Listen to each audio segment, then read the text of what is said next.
Welcome to the third annual Justice Summit. My name is Barney Bishop, and I'm the president and CEO of the Florida Smart Justice Alliance.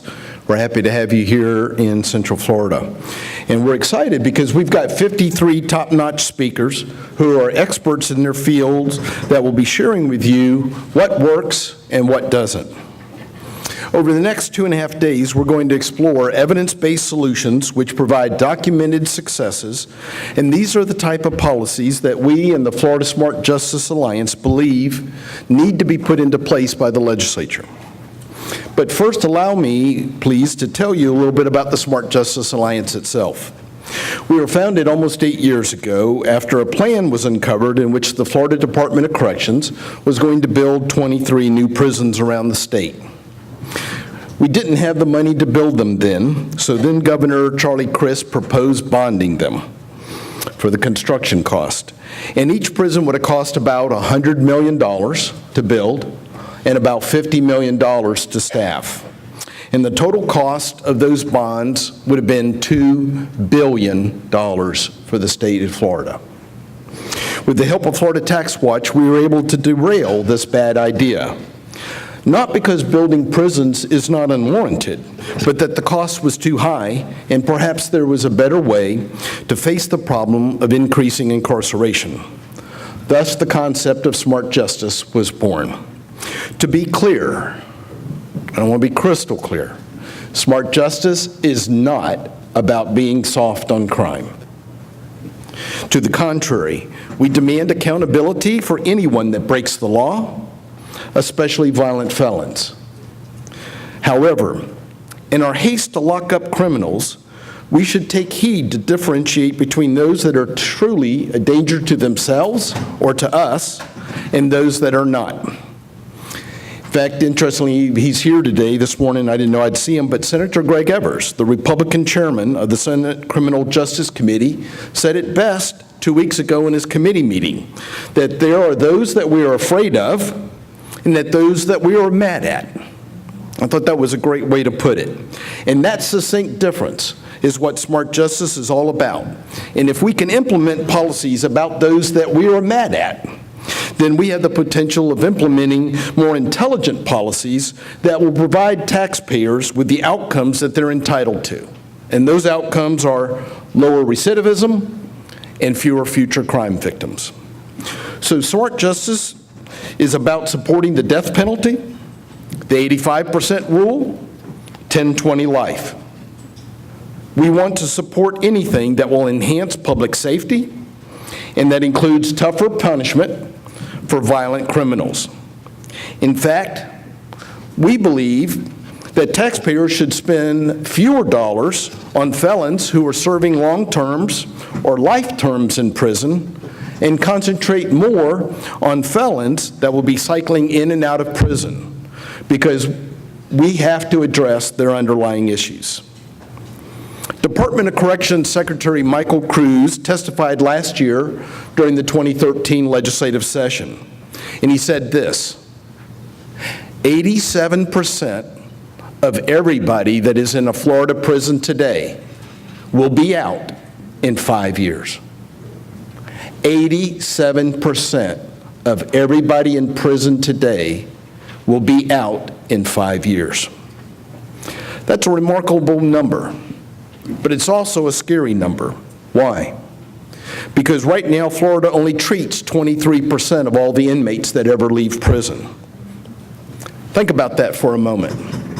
77%, or more than 3/4 of all felons, are not provided with anything before they leave prison. Not high school education, not substance abuse, not mental health, not anger management. That means that the person sitting next to your family in the theater, at the park, or at a concert, anywhere, could be a violent or a nonviolent ex-felon who in all likelihood has not been provided any treatment to resolve their issues, be there anger management, substance abuse, mental health, education, or whatever. Florida currently spends over $2 billion to incarcerate felons in prisons, but we spend an infinitesimally small amount of that money on treating the issues that got people to prison to begin with. So for the most part, all we really do is we house them. It's not a Florida Department of Corrections, it's a Florida Department of Incarceration. That's not in the public's best interest, and we can and we should do better, especially when we know that there are proven strategies that will lead us to better outcomes. For the Alliance, our first line of defense is to salute and support the efforts of law enforcement in the entire criminal justice system. Because of tough laws put into place by the Florida legislature and the incredible efforts of law enforcement officers and others such as state attorneys, public defenders, and judges, Florida's crime rate has been trending down. It's now at the lowest rate in the last 42 years. That is remarkable, and certainly not to take anything away from the men and women who risk their lives on the line every day, but crime is generally going down across the entire country. And in some southern states like Texas, it's gone down even further. Nevertheless, we need to continue to support law enforcement because that's where it all begins. But if crime is going down, and it certainly is, why is incarceration going up? Incarceration is going up because law enforcement is doing their job, and state attorneys are charging more people, and judges are sentencing more people to incarceration. For instances where the criminal is a violent felon, this is absolutely the correct thing to do because being locked up is the only way to protect the public, and that's the primary responsibility of any governmental entity. With respect to nonviolent felons, however, incarceration may not be the only viable solution. In some cases, judges' hands are tied by minimum mandatory laws on the books, and many judges believe that this takes away too much of their discretion, and they may be right. In this upcoming legislative session, even some Republican law and order legislators are taking up the cause of proposing to change the minimum mandatory threshold before one has to go to prison. Whether this effort succeeds or not, we don't know yet, but it is significant that it's being proposed by conservative legislators here in Florida. Incarceration is also up because the alternatives for state attorneys, public defenders, private defense lawyers, and judges are, well, pretty limited. In the entire state, there's only a little bit over 1,000 diversion beds for substance abusers, and those are almost constantly full, so that even if everyone in the criminal justice system agreed that somebody should go to one of those beds, the chances of it being open are de minimis. With few alternatives, judges are left few viable options. And yet we have a plethora of drug courts, mental health courts, even veterans courts all around the state, because we desperately need to help them adjudicate these individuals who are nonviolent and take them out of the already jammed criminal court docket. To make these specialized courts more effective, however, we need to expand treatment options across the spectrum because we are not treating them by and large when they go to prison. This is especially short-sighted because when we have nonviolent third-degree felons in our custody and control in a state prison, and we fail to treat their underlying issue of substance abuse, mental health, or co-occurring disorders, we have wasted something that we're never going to get back: time. The time to try to help these people, because if we help them by treating them, many of them will leave prison, and many of them will never return. Today, there's over 100,000 people in Florida prisons. 40% of them, 40,000 of them, are third-degree felons who are in for an average of only about 3.5 years. These felons are in prison because in order to support their drug addiction, they broke into your home or my car to steal something, to fence it, to continue their addiction. Let me be clear. We are not advocating that these individuals not pay by going to prison. They broke the law, they've got to go to prison. The question at hand, though, is the best place for them to pay their debt to society in a prison, especially for nonviolent felons. A prison in which there's also maximum and medium risk inmates. A prison where a young druggie has the opportunity to get a graduate degree in crime before they're released back to society. That doesn't make sense to us in the Alliance, and so we'll be advocating once again during this legislative session for the governor and legislature to open 2 432-bed treatment facilities as medium-risk transition centers, one in Miami-Dade and another in Baker County, that will be step-down opportunities for inmates returning back to society. Of the 100,000 inmates in prison right now, we release about 32 prisoners annually, and we take in about 33,000 prisoners a year. So we lose about a third, we gain about a third. Every 3 years, the entire prison turns over, but not exactly.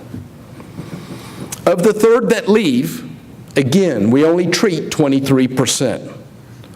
Of the third that enter prison, 43% are recidivist. They're coming back the second, third, fourth, or more times. That's what galls us. That recidivism number cost you and I as taxpayers of Florida $250 million, just for the 43% that come back every year. For the 40,000 inmates that are in Florida prisons, we're spending $750 million, $750 million, to put them in prison. Those are staggering costs for our society. And it again begs the question, can we do something better that can still hold felons accountable, yet at the same time save taxpayer dollars that will yield better outcomes? And the answer to that question is a resounding yes. We can be smarter, and it starts on the front end by encouraging the use of juvenile civil citations for first-time nonviolent misdemeanors. By the way, that doesn't mean mandating juvenile justice civil citations, as some have suggested, because we should never take away the discretion of a law enforcement officer. But by successfully cutting off the head of the snake in the juvenile justice system, we can squeeze the front end of the pipeline to prison. Next, we need to increase funding for specialized courts. However, to do that, we're going to have the will to also increase the funding for alternatives to prison through drug, mental health, and veteran courts. These courts were established specifically because they could better manage the special needs of these individuals. It could be the individual who had back surgery and then got addicted to pain medication. It could be the returning veteran who relives the war of hell nightly and has no way to release the demons. It could be the individual who has a mental health issue that with regular medication will be a responsible citizen, but who forgets from time to time to take their medication, like I did this morning. These criminals aren't necessarily violent, but they may have broken the law. Diversion and treatment out of prison with the threat of prison if they violate while they're on probation is a much more likely road to success for most of these individuals. Furthermore, the cost of treatment is less than incarceration, and the chance of success will improve, and from the savings that are generated by not incarcerating some of these individuals, we can fund even more treatment, which compounds the savings.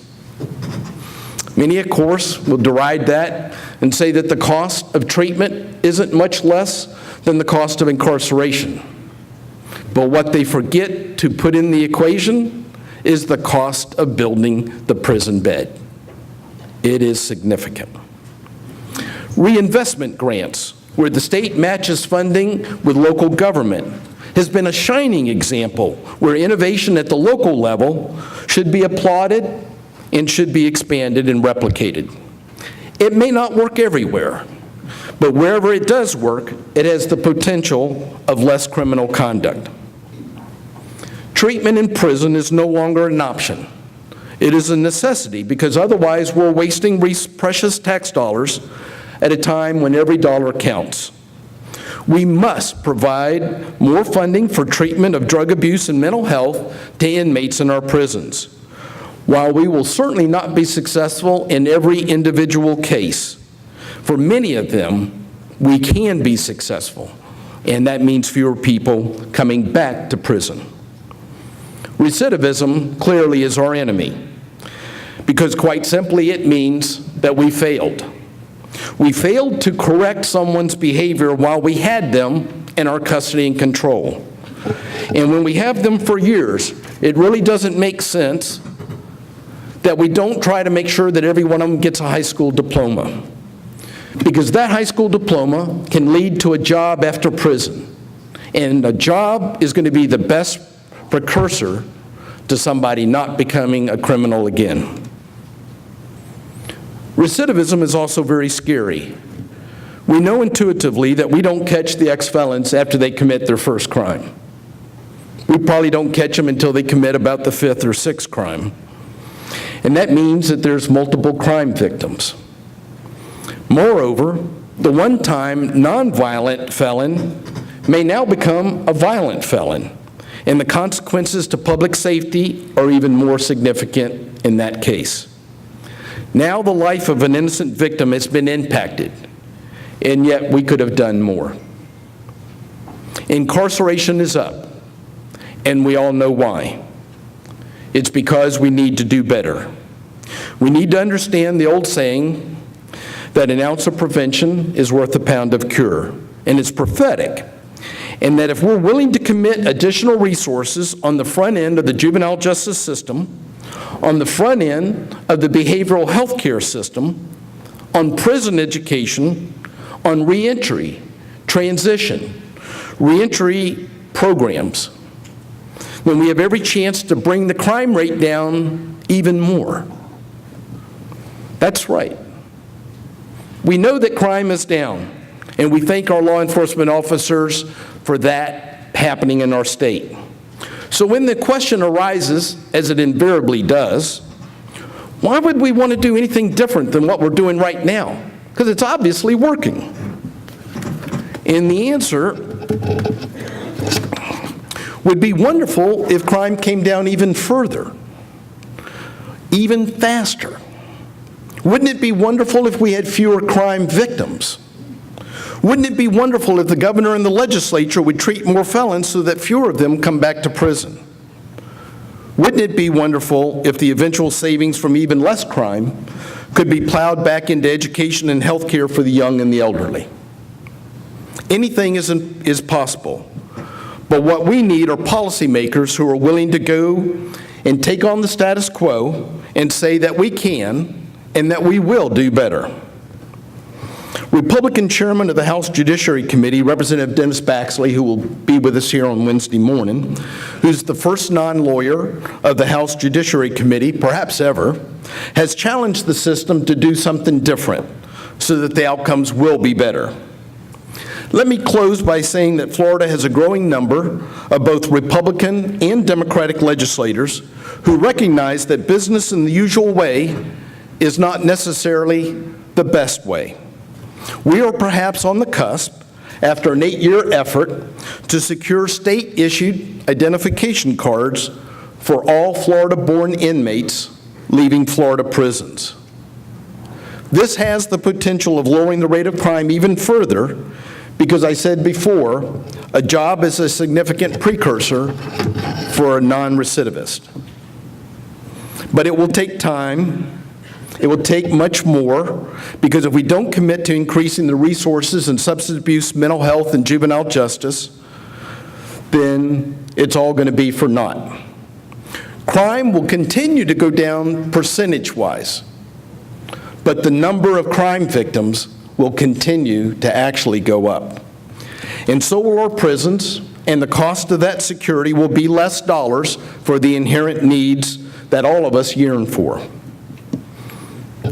Some folks have said that smart justice is all about the money.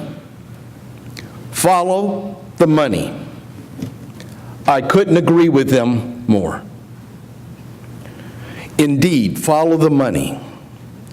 We spend over $2 billion to put nonviolent and violent criminals in prison. That's not smart. That's reactionary. We put nonviolent criminals in prisons with violent criminals. That's not smart. That's dumb. We've taken money away from substance abuse and mental health treatment. That's not smart. That's stupid. And you can't fix stupid. State Representative Darrell Roussan, a Democratic legislator, perhaps said it best. We want to be tough on criminals, but smarter on justice. Thank you for being here, and that I hope over the next 2.5 days you'll hear ideas that make sense, that will still hold criminals accountable for their behavior, that we can potentially save important tax dollars, that will provide for lower recidivism, and in the end, will make our society safer and better. Thank you very much.